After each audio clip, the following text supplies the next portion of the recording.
Pada suatu hari, Zafira, Aini dan Afiqah menghadiri kelas matematik seperti biasa.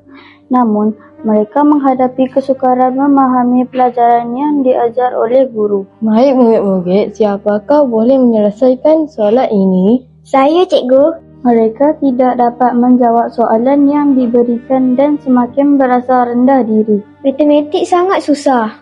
Saya langsung tak faham. Saya takut salah jawab. Apabila keputusan ujian diumumkan, markah mereka sangat rendah. Mereka mula hilang keyakinan terhadap diri sendiri. Alah, markah saya rendah lah. Saya pun nak buat macam mana ni? Mereka mula berputus asa dan merasakan tidak akan berjaya dalam matematik.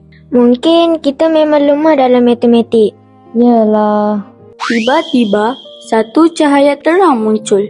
Adiwira RPM hadir untuk membantu mereka. Jangan berputus asa. Kamu semua mempunyai potensi untuk berjaya. Adiwira RPM memperkenalkan kuasa keyakinan. Kuasa ini membantu seseorang percaya pada kebolehan diri sendiri. Keyakinan bukan bermaksud sentiasa betul, tetapi berani mencuba dan terus belajar.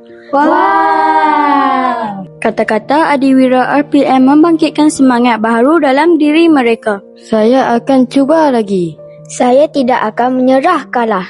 Saya percaya saya boleh belajar. Mereka mula belajar secara berkumpulan, membuat latihan setiap hari dan bertanya kepada guru apabila menghadapi kesukaran. Cikgu, betul tak kerja kami? Bagus, teruskan usaha kamu. Sedikit demi sedikit, mereka mula memahami konsep matematik dan semakin yakin dengan kemampuan diri. Sekarang saya faham cara menyelesaikannya. Rupa-rupanya saya boleh buat. Hari peperiksaan akhirnya tiba. Kali ini mereka menghadapi peperiksaan dengan penuh keyakinan. Saya sudah bersedia. Saya pun. Usaha dan keyakinan mereka membuahkan hasil. Ketiga-tiga sahabat berjaya memperoleh markah yang cemerlang. Tanya, kamu semua telah menunjukkan peningkatan yang luar biasa. Yeay, kami berjaya. Mereka akhirnya memahami bahawa kejayaan bukan datang dengan mudah.